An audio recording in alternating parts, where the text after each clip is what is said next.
just about everything we do.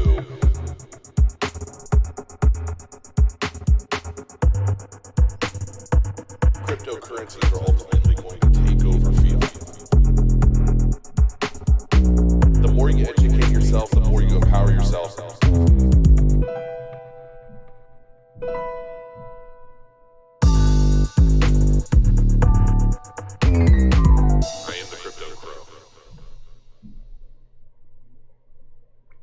We are the world.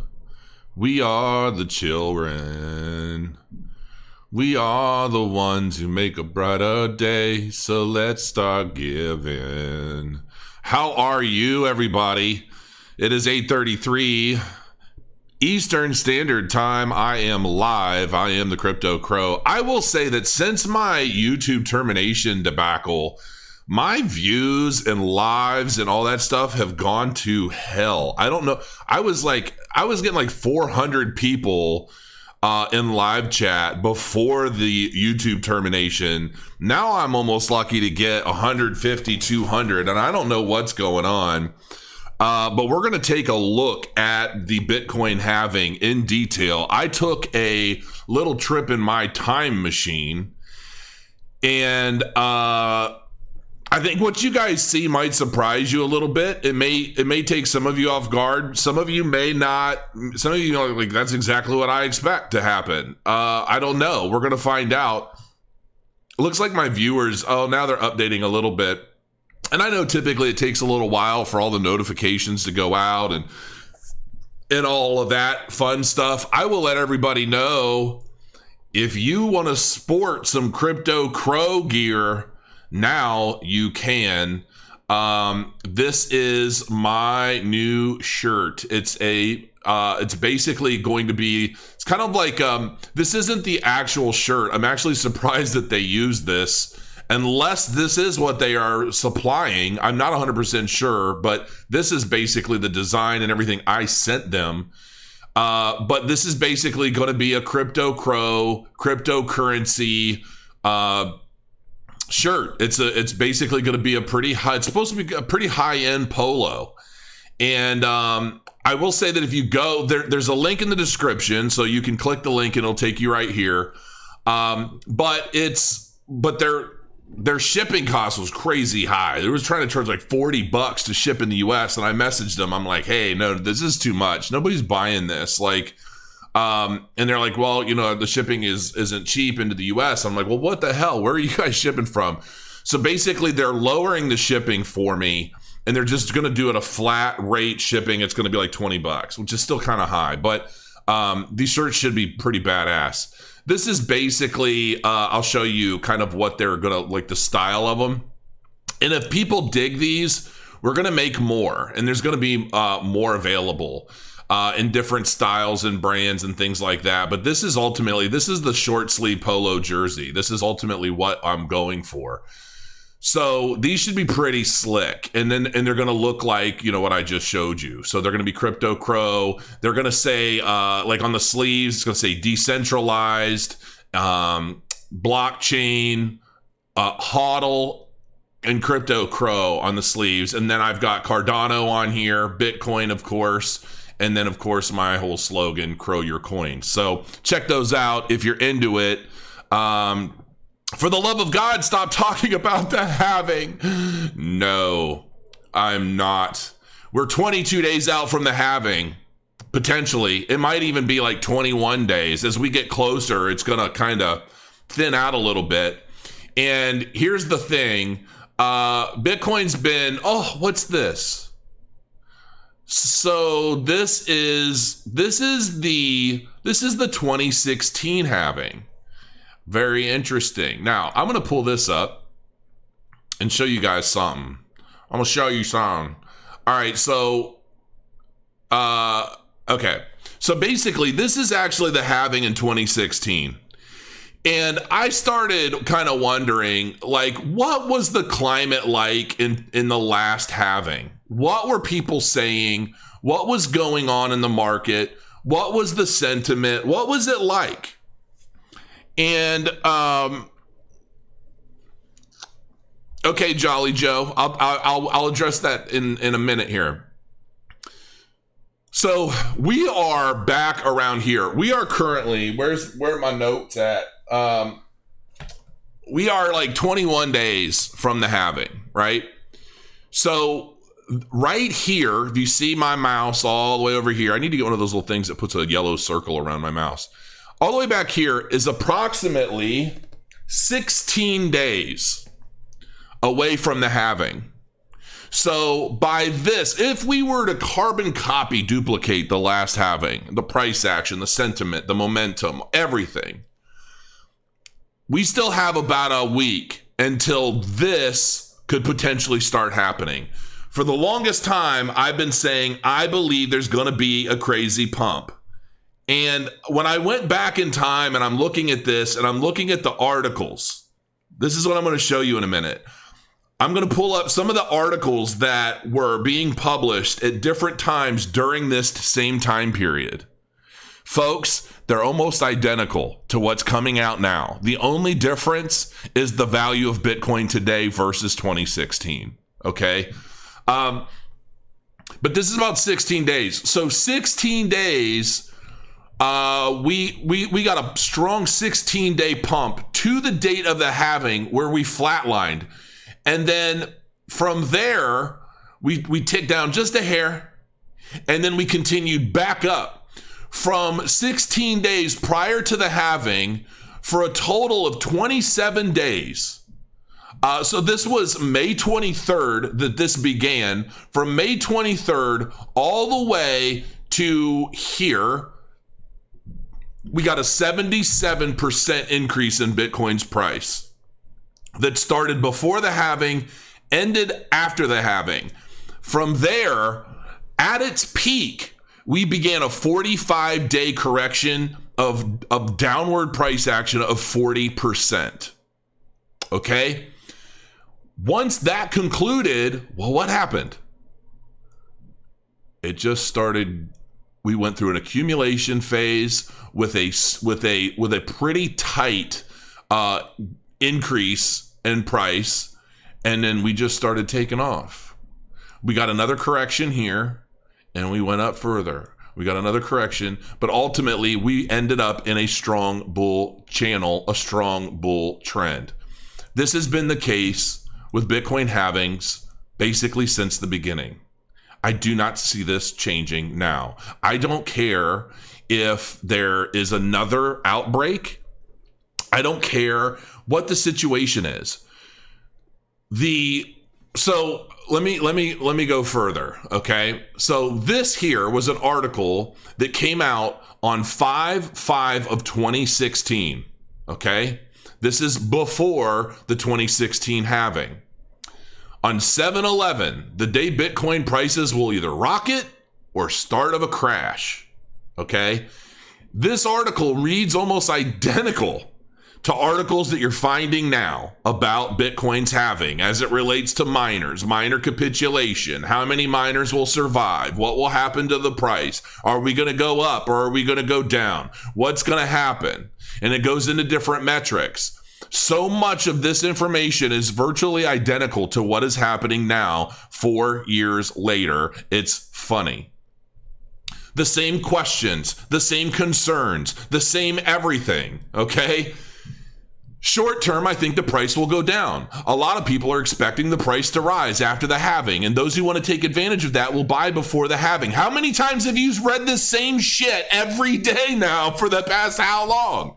This is exactly what happened in 2016. The same sentiment, everything. People trying to calculate and make sense of the halving and teach people and get people to understand the importance of it and this, all of it, everything. It's almost like deja vu, folks. This is back on 5/13 of 2016. Will the downward movement continue? This is basically where we're at right now. Bitcoin has finished its downward rebound wave. The price has stopped at a key level where the market is going to choose a direction. This is almost like an article that came out two days ago. This is back when Bitcoin was $454. Think about this. 4 years ago, Bitcoin was $454. Let that sink in. We now have an asset that's trading at $7,200 after a $20,000 peak, relatively not that long ago, as it heads up to 100,000 plus, in my opinion.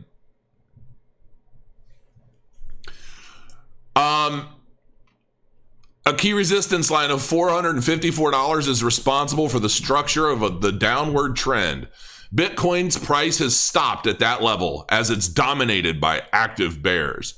That's why the structure of the downward trend can be disrupted at that mark.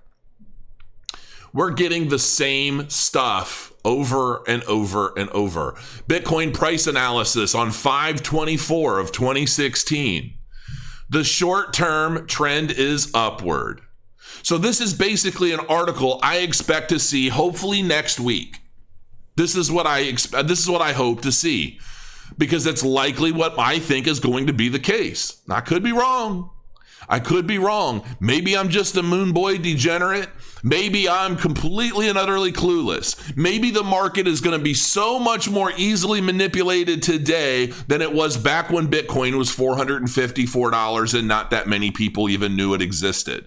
I don't know, but I have a feeling that it's going to be a little more difficult, even though now we have a lot more institutional traders that are in the space and they're able to manipulate because they're trading millions and millions and millions of dollars across exchanges, but they're also taking pretty significant risk because if they try to short Bitcoin,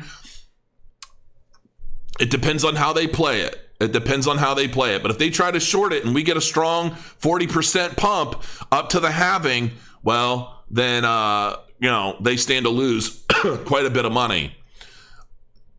Now, this is an article from basically the 16th.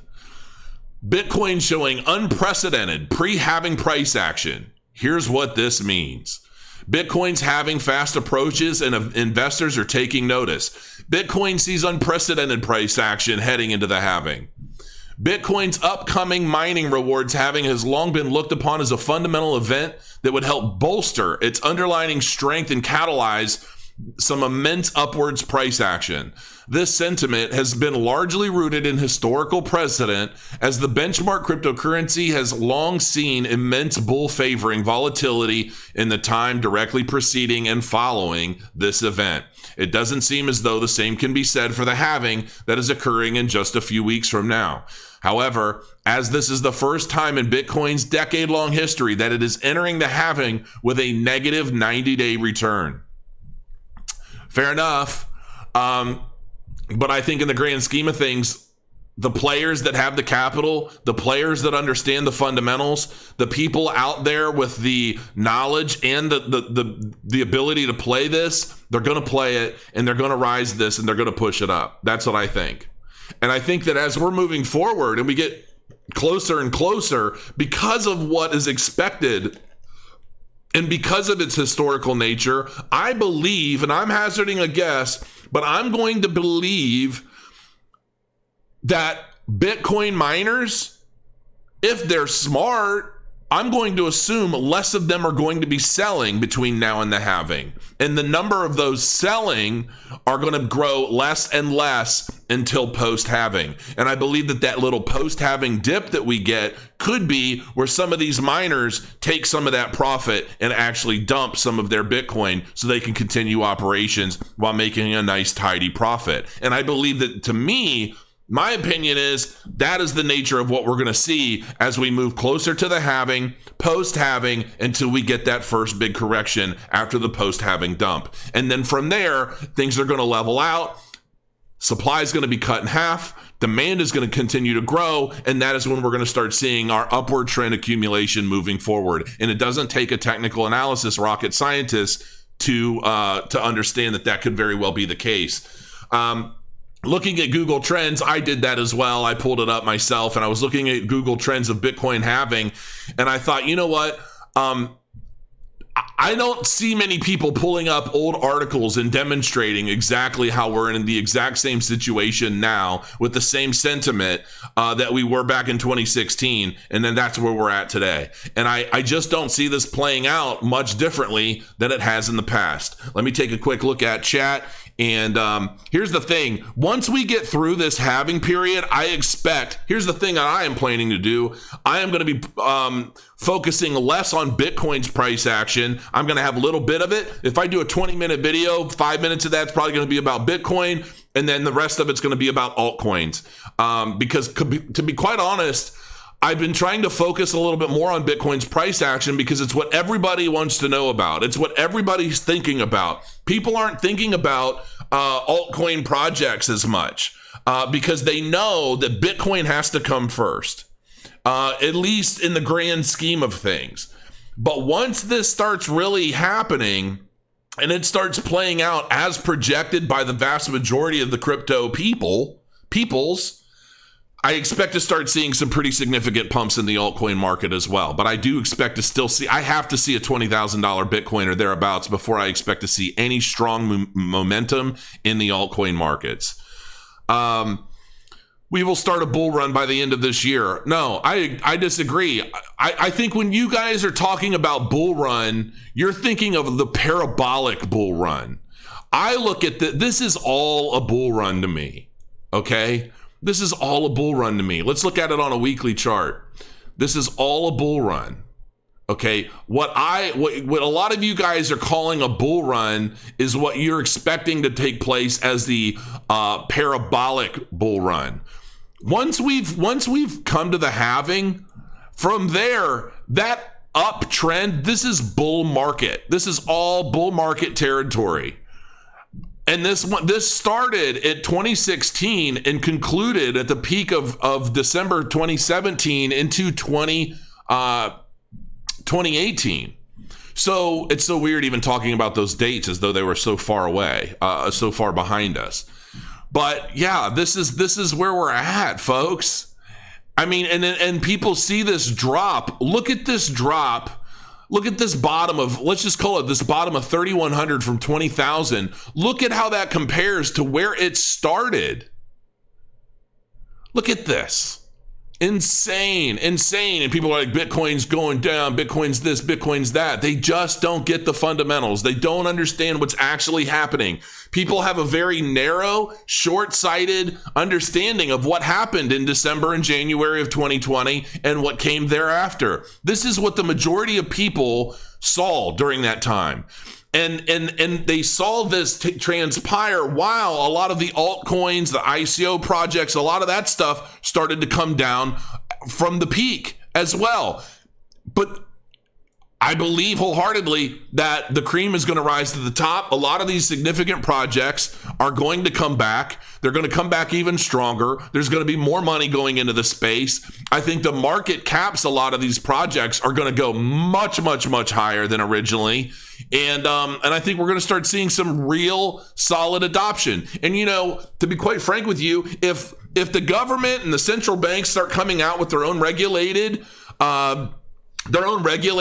digital coins, their own stable coins, I'm fine with that. I'm honestly fine with that. As long as they don't try and get overly creative in trying to thwart the crypto market. But the reality is, what purpose would they ultimately have to try and push Bitcoin down or any of these other altcoin projects down if they're in fact going to be launching their own stable coins? Because the only real purpose stable coins have right now is being able to trade in and out of them while speculating on everything else. So without the rest of the market, there's really not that much of a need for some of these stable coins. And if all these other countries are going to start coming out with their own, well, obviously they want theirs to be used more widely than everything else. And I think at that point, it's going to become a race of technology and a race of regulation, a race of who can better and more clearly define what's happening in the space as it relates to those stable coins per country, and which one is going to be most widely accepted and used and traded with. And maybe they're basically kept down to say, okay, well, Chinese coin, that's only going to be used in China. US coin's only going to be used, and they're going to be able to regulate a lot of that stuff, I'm sure, to some degree. But the race is then going to be on who is going to become the stablecoin. If you look at history, and I saw this chart recently and I didn't keep it, but it was basically breaking down the all of the different countries and the regimes, the whatever, from the ancient Romans, all of these different powerhouses, right? And how they ultimately peaked out. Their currencies basically peaked after 100 years and fell to nothing and were replaced by something else. This is the time for the US dollar to be replaced by something else. And the thing of it is that if the United States government can really get their heads out of their ass and ultimately wrap their head around this blockchain space, this decentralized technology, and utilize it properly without suppressing the technology while they're trying to catch up and regain control, they can ultimately come out in the forefront of this in a lot of ways and really establish dominance for another 100 years. But if they keep screwing around and they keep trying to hold on to the has-been, the woulda, coulda, and all of that, and they start getting shady about how they're handling a lot of this stuff, somebody else with a much better idea, understanding, and willingness to accept this new era of disruption is going to take our place. That's all there is to it. And so I'm hoping and I'm expecting to see the United States start coming out ahead of this overall. The stimulus money, maybe to a certain extent, this is just conspiracy hat, but maybe to a certain extent, the constant printing of all this money and the debasing of the US dollar and everything that's going on right now is somebody trying to force our country to adopt this new stablecoin technology and make some significant changes to the way our relationship is with the Fed and how money is handled today. Maybe this is all one big part of the true adoption of blockchain technology as we know it, so that we can start really moving forward and being more competitive in a space that has ultimately been suppressed by the powers keeping our heads underwater. We don't know what the total nature of everything going on is today, but I do expect to see a lot of significant growth in the market, and I do expect things to really start turning around. And the closer we get to, here's the thing, it's funny that it's likely that the dissipation of the coronavirus and everything going on with this outbreak is somehow kind of in line with this next halving.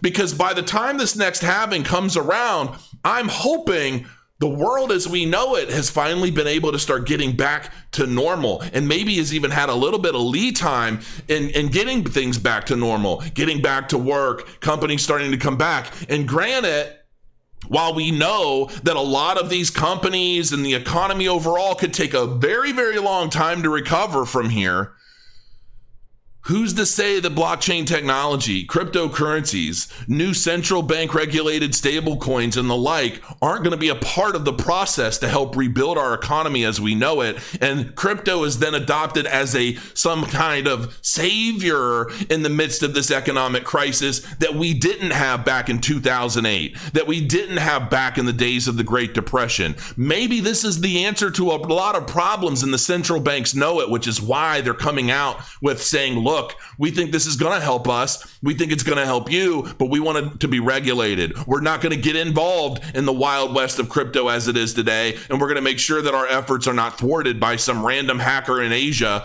or something of that nature. So I have high hopes, people. I'm very bullish on what's going on. And the more I look at the history, the more I look at these old articles from Wayback Machine, the more I see the headlines and how they match up to exactly what's going on today, the better I feel about, we already know where this is going. We know where this is going. At least we have a very good general idea. And I, for one, am extremely bullish, and I feel better about things today than I certainly felt about things yesterday. So, hell, we're getting some pretty decent price action right now as we move closer to the halving. We're almost there. All we have to do is hold out. Let's hope that within the next, 16 to 20 days, we start getting a significant pump, because I would still like to see an $11,000 Bitcoin by the halving. Let me take a quick look at chat, and then I will let you guys finish out your Saturday. Gay for Crow beard coloring. You don't like my gray? You're not digging my gray, my salt and pepper that I've got going on? Will alts get pumped when Bitcoin takes off? Yeah, I believe that a lot of the profit taking from Bitcoin's ultimate pump is going to go into the altcoin market, because you're not going to get a 10 or 20 or 50x return on Bitcoin as we move forward, but you can get a 10, 20, 50x return on the altcoins. And everybody knows that. So there's going to be a lot of significant, and here's the thing, and I've said this time and time again in previous videos, when the altcoin market starts to take off, a lot of that investment is going to be based on the speculative nature of the altcoin project, and it's going to help its development. As those funds start pouring into these altcoin projects, you're going to see some of these big teams who have been holding through this period, they're going to dump some of these at profit, and they're going to use that to carry them on to their next phases of development, which is then going to help them build new relationships and partnerships and adoption and so forth and so on. And the trading in and out of those altcoin positions into Bitcoin, or the stable coins for that matter, is going to create a huge amount of volatility that's going to continue carrying this bull market up, up, and up over the next 2-year period. That's when my bot is going to start cranking away and making a lot of automated trades. And that's when you're going to see me doing a lot of how I made X amount today using Crow Trader bot. And that's when that's really going to get kicked off. And I'm definitely looking forward to that, because I really, really miss running my bot and fidgeting with it every day. What was the question I said I was going to address? I am relatively new. Could you please articulate why Bitcoin is better or different than Cardano? Why do you still hold Bitcoin? So a part of what makes Bitcoin so popular is that it's been time tested over the past decade as being secure, immutable, and does exactly what it was set out to do, is a store of value, the ability to transfer value from point A to point B almost instantly. What makes Cardano better? There are a lot of projects out there that are technically better than Bitcoin. They're faster, they're more secure, they have smart contracts, the ability to write contracts within the blockchain to do a variety and almost an endless variety of different things. So ultimately, it's not really a matter of why one thing is better than Bitcoin. A lot of things are better than Bitcoin, but like a bar of gold, a bar of gold can look really pretty in jewelry, but it's really soft. So you can't use it to make guns. You can't use it to make aircraft. It's very dense. It's very heavy. So there are other metals out in the world that are better and far more beneficial than Bitcoin, depending on the project, but that doesn't make gold any less valuable. Okay, gold has its use. Its use is basically a store of value. It's too heavy. It's just meant to sit somewhere and people trade it, right? That's ultimately why Bitcoin is compared to gold so much, a digital gold. Gold just sits somewhere in a room being as heavy as can be, and some people make jewelry or conductors or little things out of it, but it's very, very rare. If anything, they gold plate things. So it's not to say that it's not really a question of why this is better than that. It's not really about that. It's about the idea that Bitcoin was the first. It was the one that planted the seed for blockchain technology and has continued to prove over the last decade since inception that it still works. So now it's people who have taken the seed that Bitcoin planted and are creating new ways of utilizing blockchain technology to disrupt the world over. Any kind of use case you can imagine is being disrupted by blockchain technology. That's where we're getting the sheer growth. Okay. Crypto Crow, 100K to 200K peak of this new halving, and by the next halving in 2041, 1 million to 1.2 million will be the peak. Very likely. Crow, I need this stream tonight. Please keep going. It's going to be huge. It's going to be huge. Mr. Ether, a new crow is born. Welcome to the channel. I appreciate your subscriptions. And again, get your Crypto Crow shirts. Check the link in the description. And you know what? I got to be honest with you guys. I've been spending a lot of time on these, the videos about affiliate marketing. This morning, I published a video about the top 7 books to learn to trade. And it's kind of disheartening. I'm like, you know what? I put a lot of time into especially the affiliate marketing video, and that's only one of 3. And I know that for me to put the time and energy into creating part 2 and 3, it's going to take hours and hours and hours and hours. And with the response that Affiliate Marketing 101 video has been getting, it's a 2-hour video. and it's time coded. And it's like, in order for me to be inspired to follow up with part 2 and really get into the nitty gritty of things, I need to see that video get some views. I need to see questions. I need to feel like the community wants to learn how to make money online through affiliate marketing and wants my help. Because if you don't, I'm not going to follow through with it. It's just way too time consuming. And it's something that I really, really was hoping people would love. So Bitcoin you hold, and alt you figure out, an exit strategy. Well, no, not necessarily. I'm not quite sure I understand that, Jolly Joe Harrington. Tezos and Chainlink. Honestly, I've been reading a lot more about Chainlink lately, and I am starting to be under the impression that Chainlink is a much more hyped project than originally meets the eye. A lot of the partnerships and a lot of the people and the things that they claim seem to be very, very thin. Almost to the point of, like, partnerships with Google isn't really a partnership with Google at all. Like, somebody just did a blog post, and I'm like reading a lot of stuff, and I'm like, I don't know if I'm still reading, but I'm kind of diving a little deeper into Chainlink, and a part of me is like, you know what, if it does well, great.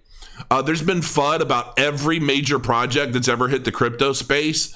Hell, Ethereum was called a scam 1,000 times over. You know what I mean? And obviously it's not and wasn't.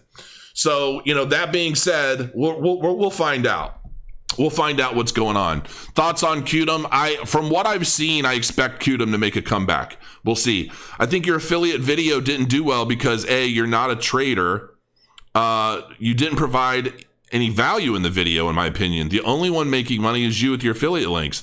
I totally disagree. Are you talking about So I did 2 videos. The one is the top 7 books learning to trade, and it has affiliate links for each of those books in the description.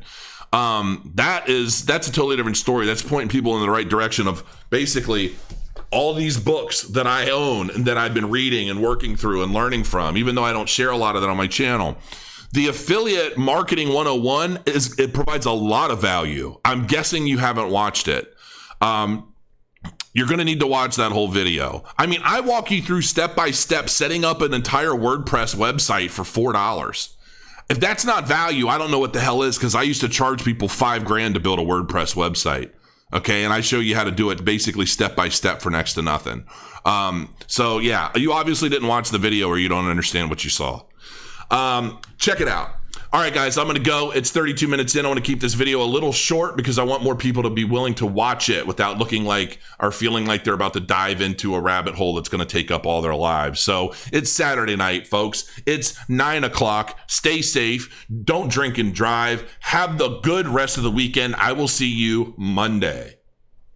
Grow your coin.